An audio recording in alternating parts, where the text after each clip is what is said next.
साथियों जय हिंद। मित्रों आइए इस क्लास में उत्तर प्रदेश पुलिस के सामान्य अध्ययन और के अंतर्गत जो भारत का संवैधानिक विकास है इसकी चर्चा की जाए। मित्रों साथियों पुलिस की जो अभी परीक्षा होने वाली है, इस परीक्षा में जो विशेषकर संविधान का जो पार्ट है वो अति महत्वपूर्ण है और संविधान से व्यापक पैमाने पर प्रश्न पूछे जाते हैं। अब पुलिस ही नहीं बल्कि अन्य वनडे एग्जाम्स में, यूपी पीसीएस में, तमाम जो जितनी कंपटीशन के जितने पेपर होते हैं सब में कहीं न कहीं से संविधान से क्वेश्चन आते रहते हैं। तो ये हमारा वीडियो इसके अंतर्गत भारत के संवैधानिक विकास की हम चर्चा करेंगे। हम एकदम बेसिक स्तर से बात करेंगे आपसे। साथियों आप पहले ये देखिए कि संविधान क्या है। ये बड़ा ही विचारणीय प्रश्न है कि आखिर संविधान है क्या। साथियों मनुष्यों द्वारा, मानवों द्वारा अपने आप को चलाने के लिए, अपनी व्यवस्था को एकदम सिस्टमैटिक ढंग से चलाने के लिए मनुष्यों ने जो अपने लिए कानून बनाए उसी को संविधान कहते हैं। और ये संविधान धीरे धीरे करके निरंतर एक लंबी प्रक्रिया के बाद तैयार होते हैं। अब संविधान दो तरह के होते हैं साथियों, एक लिखित संविधान और एक अलिखित संविधान। देखिए थोड़ा सा समझा जाए, जो लिखित संविधान है इसका प्रारूप संयुक्त राज्य अमेरिका और भारत में है और अलिखित संविधान का जो उल्लेख है वह इंग्लैंड और ब्रिटेन और इजराइल में इसका उल्लेख मिलता है। साथियों इसके लिए आपको समझना होगा कि जो लिखित संविधान है एकदम कानून की बात करता है, अलिखित संविधान देश काल की परिस्थिति पर भी निर्भर करता है। तो ये अपने अपने देश की अलग अलग सिस्टम चलाने की व्यवस्था है। यहाँ हम थोड़ा सा भारत के इतिहास के अंतर्गत जो संविधान का प्रारूप है उसको हम समझें। मित्रों देखा जाए तो भारत की जो सभ्यता और संस्कृति की स्थापना हुई वो वैदिक काल मानी जाती है। वैदिक काल से पहले एक सभ्यता यहाँ विकसित हुई थी, उसका नाम था सिंधु घाटी की सभ्यता, जो खुदाई के दौरान हमें मिली। सिंधु घाटी की सभ्यता में पुरोहितों का शासन का उल्लेख मिलता है।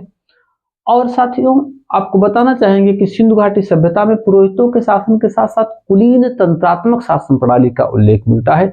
इस बात को आप पॉइंट करेंगे।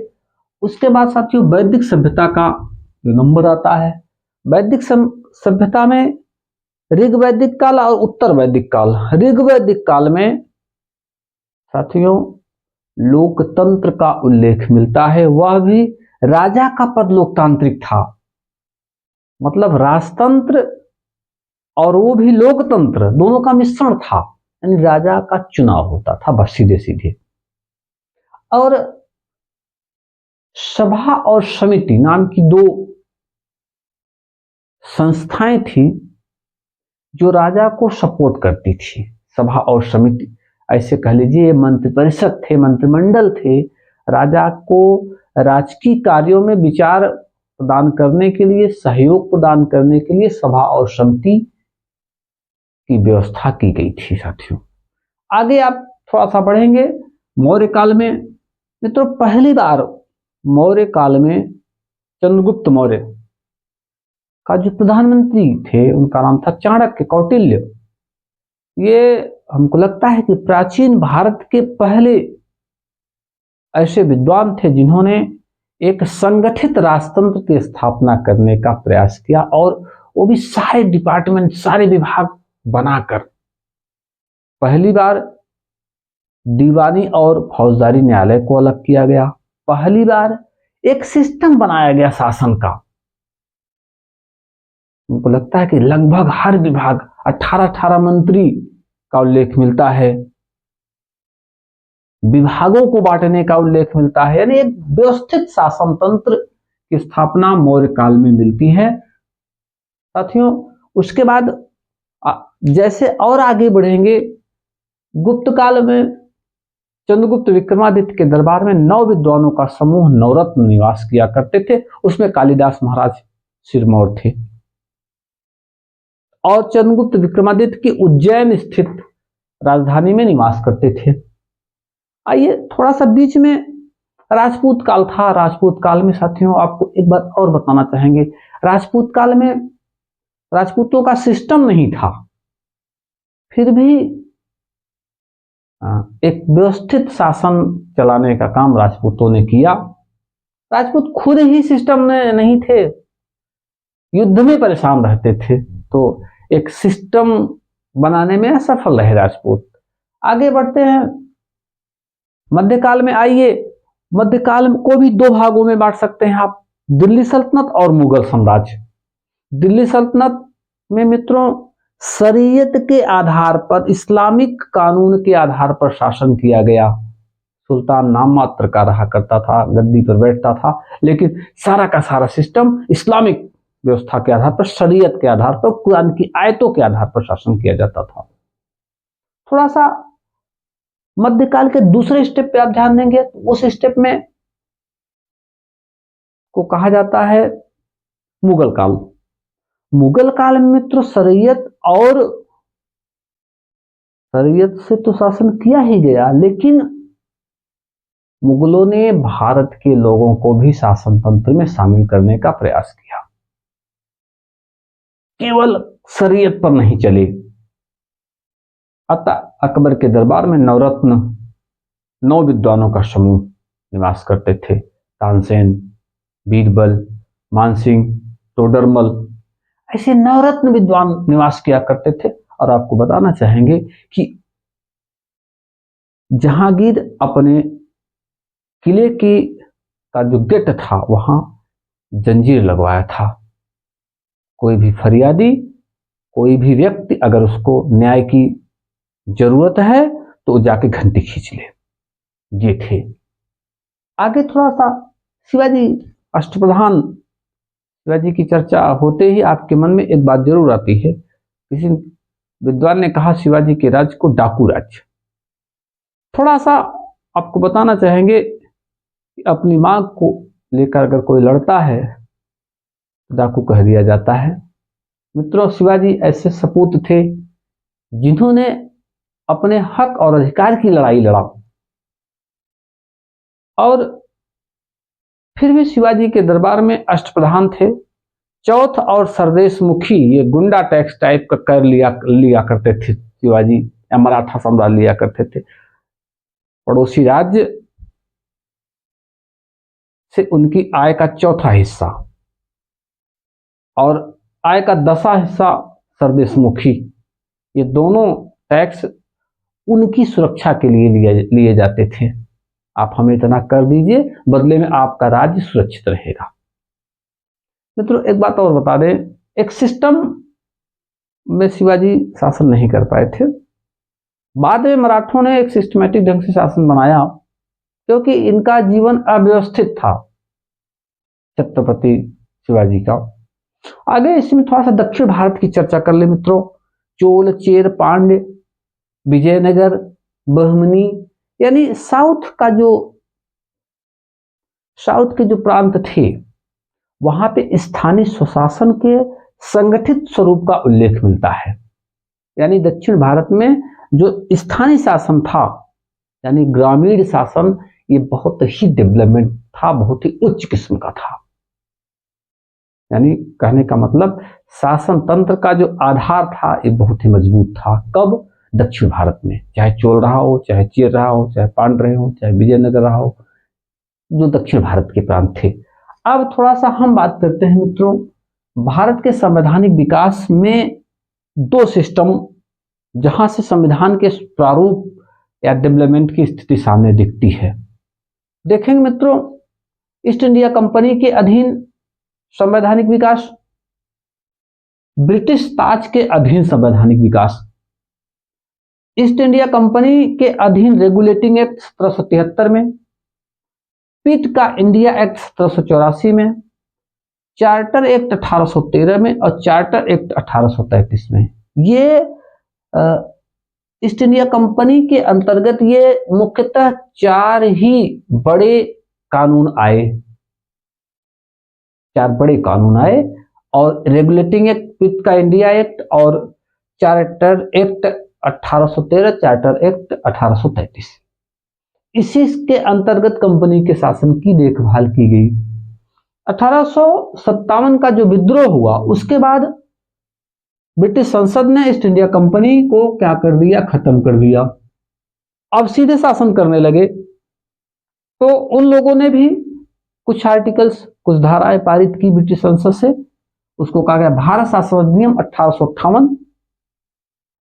Indian council act 1861, Indian council act 1892, भारतीय परिषद अधिनियम 1909, भारतीय परिषद अधिनियम 1919, भारत सरकार अधिनियम 1935 और भारतीय स्वतंत्रता अधिनियम 1947।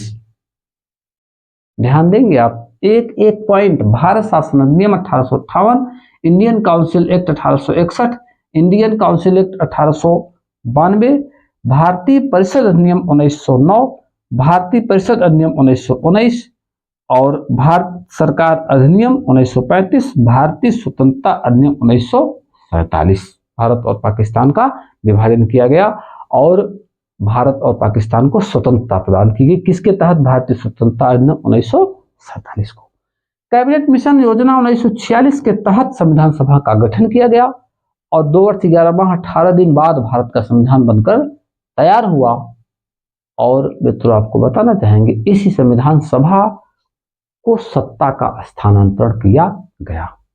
क्यों? क्योंकि आजादी साथियों ये कोई वस्तु नहीं है जो आदान प्रदान की जाएगी, सत्ता का स्थानांतरण सत्ता से किया जाता है।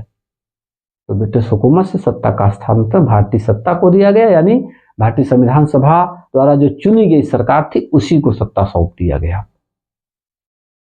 आगे साथियों इसी स्टेप में हम इन्हीं संवैधानिक विकासों की चर्चा आगे हम करेंगे आपसे। आइए साथियों भारत के संवैधानिक विकास पर कुछ प्रश्नों की श्रृंखला का अध्ययन किया जाए। तो सिंधु घाटी सभ्यता का शासन तंत्र था। ध्यान देंगे आपके प्रश्न पर। सिंधु घाटी सभ्यता का शासन तंत्र था राजतंत्र, लोकतंत्र, पुरोहितों का शासन, आतताई तंत्र था। मित्रों आपको बताना चाहेंगे सिंधु सभ्यता का जो शासन का उल्लेख मिलता है खुदाई के द्वारा वो मिलता है पुरोहितों का शासन। उस समय पुजारी वर्ग का शासन सिंधु घाटी सभ्यता में मिलता है। सभा और समिति का उल्लेख मिलता है सिंधु सभ्यता में, ध्यान रखेंगे, नहीं मिलता। वैदिक सभ्यता में मिलता है, मौर्य काल में नहीं मिलता और गुप्त काल में नहीं मिलता है। साथियों आगे बढ़ेंगे। वैदिक काल में राजा को स्वेच्छा से दिया जाने वाला कर को कहा जाता है।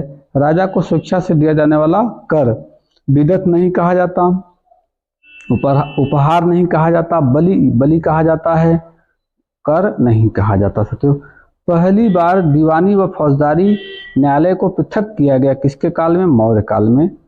साथियों कंटक शोधन और धर्मस्थीय 2 न्यायालय हुआ करते थे।